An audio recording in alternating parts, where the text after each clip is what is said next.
Welcome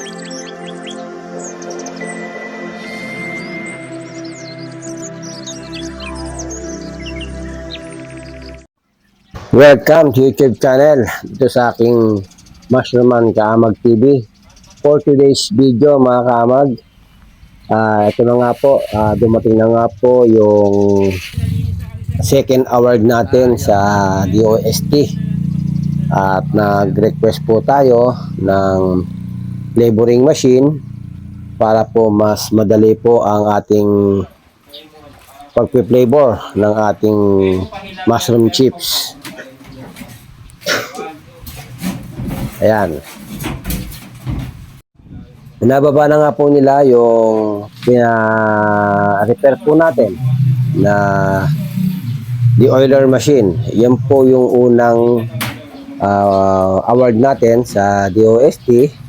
At ngayon po ay nasa second setup na po tayo. Talaga po yung de-oiler machine na yan, mga kaamag, ay sobra na po ang serbisyo na ibinigay sa atin. Magmula po nung dumating ang de-oiler machine, ay talagang mas naging produktibo yung ating operation. Mas naging high quality ang dating ng ating mushroom chips kapag po dumaan dito sa de-oiler machine, mga kaamag. Pinapalitan po natin ng bearing at yung belt para po mas lalong bumalik uli sa dating performance yung kanyang lakas ng makina. At syempre, katagalan na sira po yung mga bearing, nagluwagan dahil nga po ito ay sobrang gamit na gamit sa ating operation. Pagdating po dito sa ating paggawa ng Mince Crispy Mushroom Chicharon. Dito po lang yan sa bayan ng San Miguel, Bulacan. Alright, mga kamag, nakiligin po natin ang produktong Pinoy.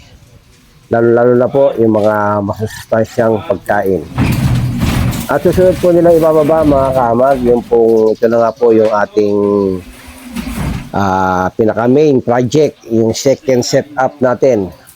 Ito po ay talagang matagal ko pong pinag-aralan na talagang kailangan sa ating operation, yung flavoring machine, para hindi na po tayo nagmamanual.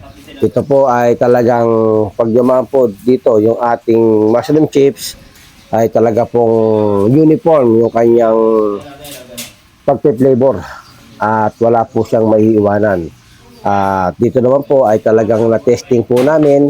Ako po nagpapasalamat sa manufacturer itong mga machine na to. Diyan po kay Avendaño Machinery. Ayan, diyan lang po yan sa Bukawi, Bulacan, mga kaamag. Kaya kung may kailangan po kayong mga machinery, pwede po kayong mag-direct kay Avendaño. Diyan po sa Bukawi, Bulacan. I-wish nyo lang po Avendaño Machinery. Lahat po ng mga kailangan ninyo pagdating sa manufacturer, food manufacturer, pwede po nilang magawa yan. Depende po yan sa inyong design at sa inyong gustong ipagawa, mga kamag. At syempre, mga kamag, yung po aking pintuan dyan sa aking ripakan, yan po ay dating maliit. At dahil nga po sa laki ng space nitong machine na to, ay napilitan po ako na luwagan yung pintuan namin.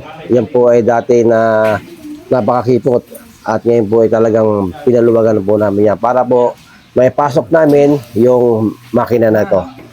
Sa tulong po ng DOST setup, kami po ay nagpapasalamat sa inyo sa walang sawa niyo pong pagsuporta sa katulad po namin mga MSME.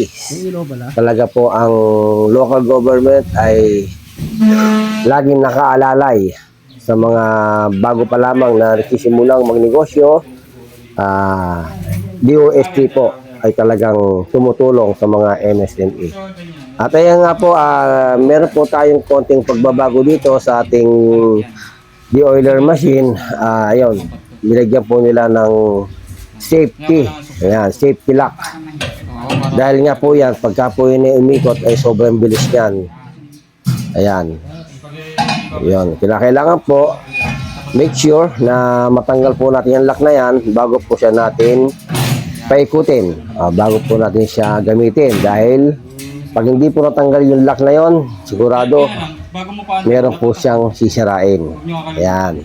Yan po yung kabilin-bilinan natin dito sa aming Tagaluto. Kabilin-bilinan po namin yan na yung lock ay huwag kalilimutan.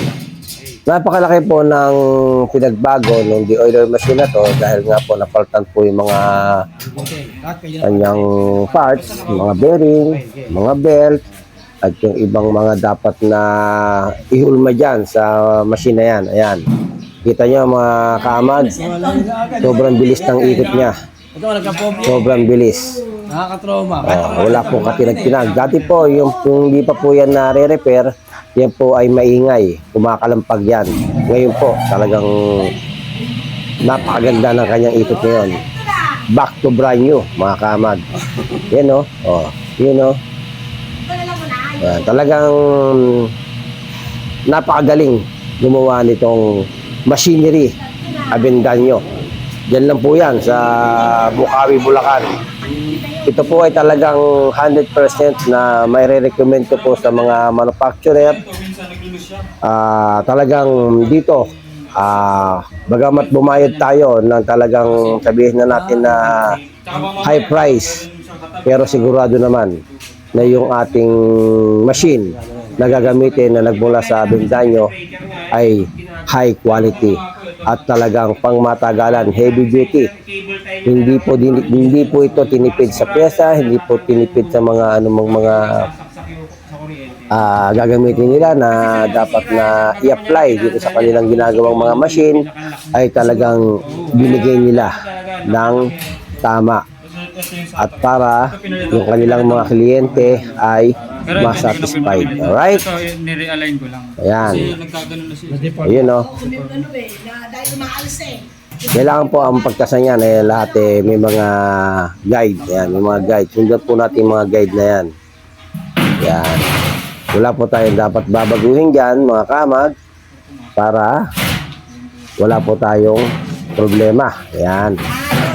Yun o. Maganda, etong Ayan. nandun sa likod. Ito. Gigit na mo. Ayan. Kaya palang ganapit natin nakarang parang masyado sa Alright. Anton, ito lang mo. Ito lang naman ang buhit yan. Yan. maganda kung Kaya po yung aming mushroom chicks, mga kamag, ay talagang high quality. Wala po tayo talagang na may iwan dyan na mantika. Talagang yan de-oil na de-oil. 95% de-oil ang ating mushroom chips pag dumaan dito sa ayun po yung parang de-oiler machine. lock niya. Alam niya yan, Tol. Ay, yung pag yung pag... Ano masasabi mo, Kasi Tol? iligpitan po namin siya. Ay, ito eh. Nagkakapobia kami eh. Nako. At ayan na nga po, natanggalan na nga po ng balot ni Mins. Yan po yung aking asawa na talagang sa kanya ko po pinangalan yung aming nasimulang negosyo. Dahil yung ako po umaatin ng mga seminar noong time dyan po sa DOST, sa DTI, Agriculture. Marami po ako mga naririnig na iba't ibang mga opinion, mga idea. Sabi po nila na kapag talaga ang isang negosyo ay ipinangalan mo sa babae, ay possible na gaganda ang ating nasimulan at gaganda ang improvement ng negosyo. At syempre, yan po ay inilapit ko rin sa Poong May Kapal at humingi rin po ako ng guide. Kaya po isinunod ko rin po yan sa Inang Lumikha sa atin. Kaya po siya, ang pangalan po ng aming company ay Mins Miraculous Mushroom. Alright, ayan. Napakaganda nitong flavoring machine na to. So mapapansin nyo mga kamag, yan po ay pwedeng palakasan ng ikot at pwedeng pahinaan at Kapag ka dito ka na... pwede po yan na left and right din ang ikot niya. Depende po yan sa gusto ninyo. Pero dito, hindi. Ayan. Kahit po babae mga kamag, ito po ay simpleng i-operate. Simple lang. Napakagaan. Ayan. Magaan lang po yan. Hindi mo ako. Ayan.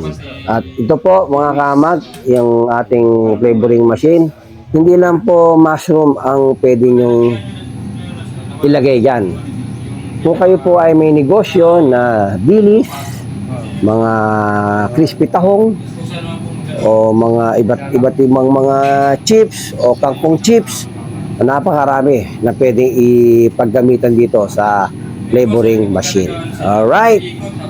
Shout out po sa mga taong naniwala po sa amin at dyan po sa DOST, DTI, PICEDO, Bureau of Plant Industry, Pro Pinoy, DCME, Kisi 30 at dyan po sa MG Construction Corp. Mabuhay po kayo. Anak mo.